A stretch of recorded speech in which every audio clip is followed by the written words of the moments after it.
The one area with Trump that you got to give him credit for, he doesn't want war. And he said it and he did it while he was in. And I don't know if you guys saw what Dmitry Medvedev said a couple days ago when he came out and he said, if Trump even thinks about trying to prevent or get in the way of our war with us and Ukraine, there will be a JFK type style assassination. I'm sure you saw that. And then he came out and he says Kamala Harris is dumb, is stupid, is uneducated and controllable. I think these are some of the words that he used against them. So Patrick Bet David joined the Young Turks to debate Cenk Uygur and Ana Kasparian after Donald Trump's 2024 election victory. In this lively discussion, he tackled the big question: why did Trump win? And why did Kamala Harris and the left lose? While the left scrambles to explain their loss, many are pointing fingers in the wrong direction. Instead of addressing the real issues, the left seems stuck on identity politics. Patrick Bet David calls this out, showing how Trump's victory wasn't about racism or sexism, as some claim. Instead, he highlights the Democrats' missteps, like failing to connect with everyday voters and relying too heavily on divisive narratives. In this clip, watch Patrick Bet David as he dismantles Ana Kasparian and Cenk Uygur's arguments, laying out exactly why the Democrats' strategy backfired. It's an eye-opening conversation about the political divide and what it means for the future. Tell me what you think Donald Trump did this time around to attract a higher percentage of American voters. I mean, he honestly blew Kamala Harris out. It was unexpected, but what do you think he did this time around that made all the difference? Well, I will tell you, I think Kamala is the worst candidate the left has had in a while. I think if there was a primary, she wouldn't have beaten Josh Shapiro. She wouldn't have beaten Pritzker, Newsom, maybe Whitmer at best, because that's just not her. I don't see her as a one. I see Whitmer as a one more than I see her as a one. So it was a terrible candidate. On the area of Trump, if you think about 2020, there is an element. You know how you create content? Both of you would know this. You've been doing this for a long time at the highest level. I remember about 6 years ago, I pull in Mario and I'm like, Mario, watch the YouTube channel, the last 100 videos that we have. See how many of them have gone over 100,000 views. And we first listed out how many videos we have produced over 1 million views, 100 views. So we had a lot of them. And I said, but let's look at the last 100 videos. And we looked at it. Only 2 or 3 videos were of 100,000 views. He says, Pat, I cannot believe we're only 2 or 3. I said, why do you think that is? And he's giving me his ideas, trying to be nice to me. Like, well, I just think it's this. I said, it's not the thumbnail. I said, it's not the title. I said, it's not any of that stuff. It's the fact that I don't look like I'm enjoying creating content. And the audience can tell. Whenever you're miserable like this and you're not happy about what you're doing and you're bitter and upset, the audience walks. They want to watch somebody that enjoys what they're doing. President Trump in 2020 didn't seem happy. He wasn't in flow state. In 2016, he was. In 2024, I will tell you one of the interesting things that happened with him in this 2024 election, and specifically the last 5 months. I can't even say last year. I can't even say 8 months ago. It's specifically the last 5 months. He looked like he started having fun. And when he's having fun, he's talking, he's doing his trolling, he's, getting under people's skin, he's doing his thing. He's being Trump. He wins. That wasn't the case in 2024. I can give you a lot of other things, but the X factor for me is he looked like he was having fun in 2024. He didn't look like he was having fun in 2020. So, Patrick, there's folks on the left who think that people voted for Trump because, in my opinion, the hilarious lingo of some leftists, they centered their whiteness above anything else. So obviously, you guys disagree that it's about race, right, or gender. So what would you say your audience would say was the #1 reason that they don't like the Democrats, they don't trust the Democrats, and they prefer Trump? Well, I mean, if you think about, for me, I'll speak for myself. I'm still a registered independent till today. It's been 15 years that I'm a registered independent. You can go online and find out what PBD is registered for. You'll see independent. And I voted Bill Clinton, and I think Bill Clinton was a good president. Just so you know, I thought when people talk about Bill Clinton, I thought he did a good job. I thought him being able to sit there and work with Newt Gingrich, making things work was exciting, was good. But at that time, I wasn't married. I didn't have kids. I'm 46 years old. Today, I got 4 kids.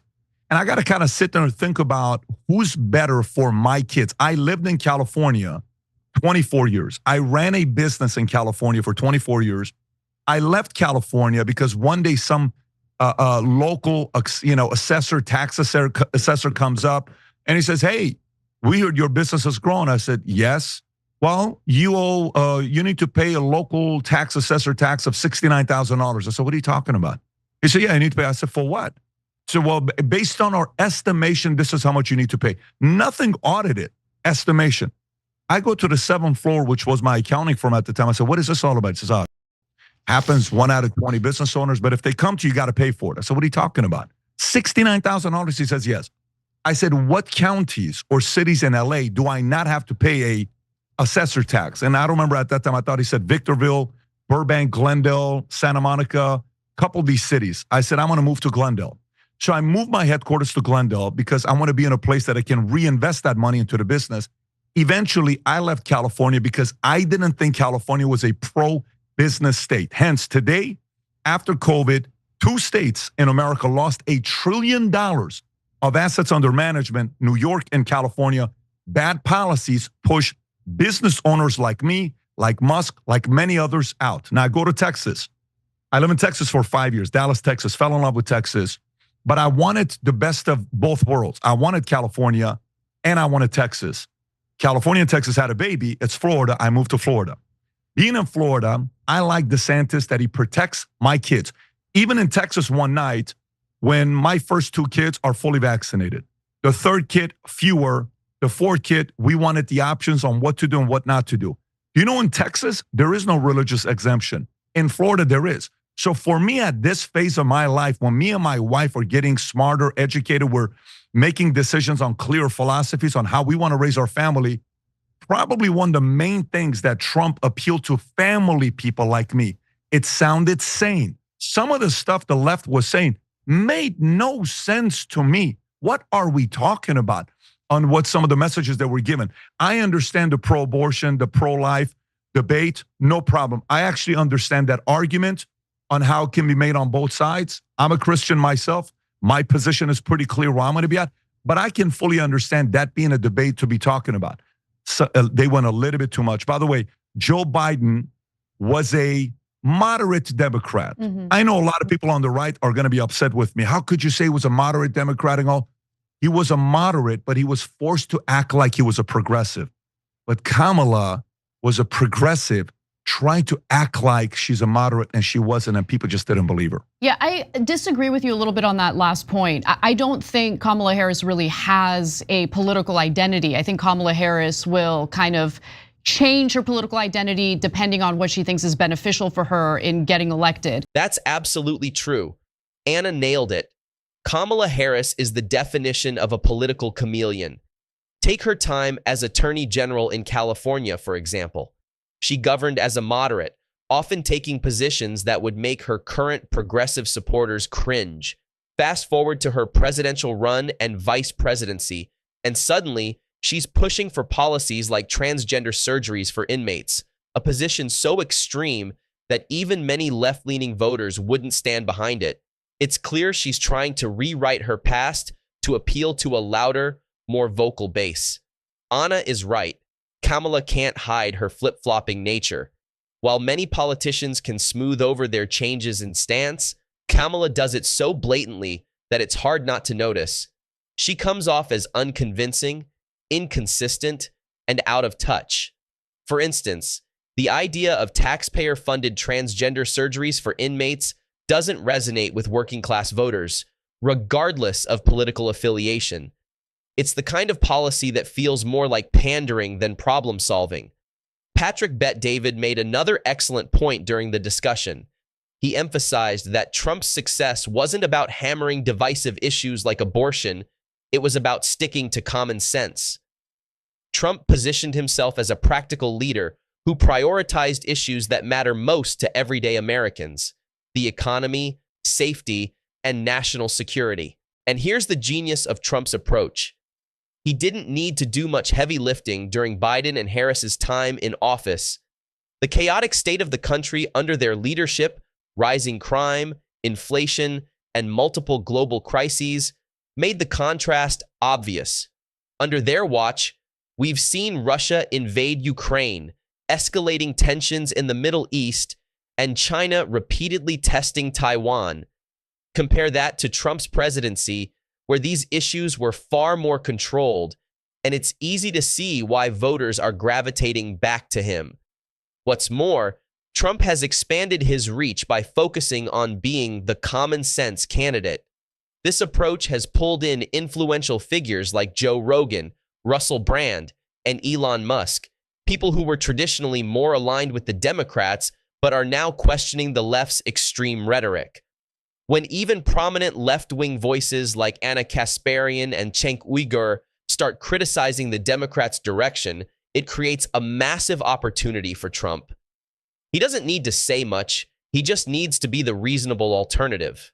Let's see what else Patrick Bet-David had to say. I'm a populist, so I can't stand the donor class and the establishment, et cetera. I think the Democratic Party lost not because they used corporate robot A versus corporate robot B. I think that they all would have lost.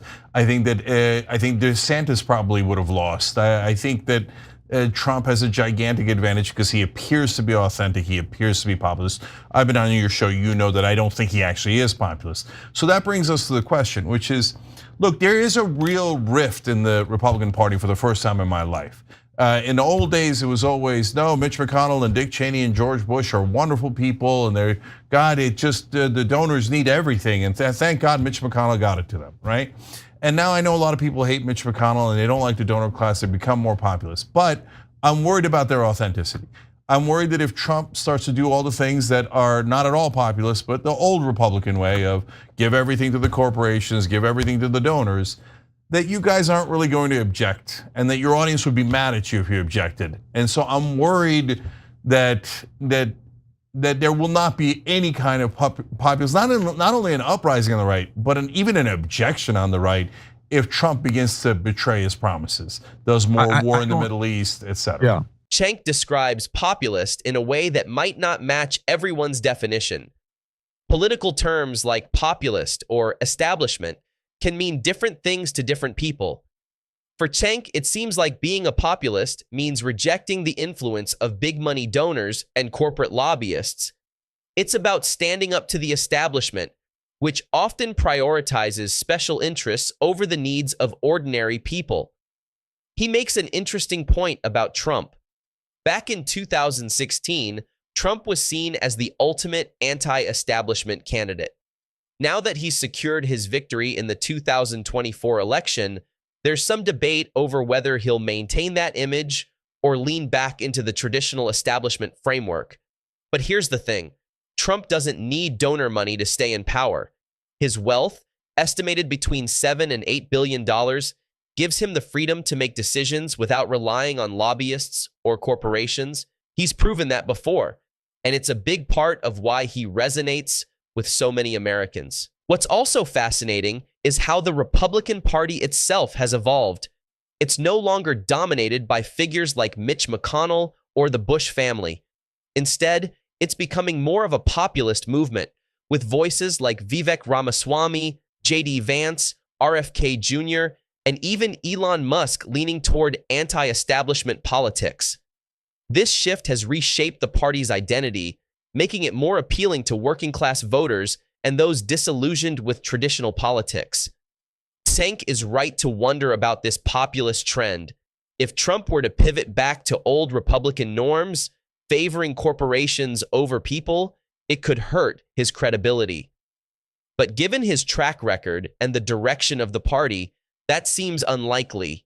Trump has built his success on rejecting the status quo, and it's a strategy that clearly worked. I don't disagree with you. And by the way, you have to also realize, even on the right, after what happened with Hamas and Israel, the conservative had different factions that you would look at on the positions that they had. And the military industrial complex community is like, hey, why are we trying to go to war? This John Bolton guy, all these, Liz Cheney is now this incredible woman that Whoopi Goldberg on The View. Oh my God, Liz, you're so amazing. Her father was like the ultimate military industrial complex. Now the left is kissing her ass. What the hell happened to the left? The one area with Trump that you got to give him credit for, he doesn't want war. And he said it and he did it while he was in.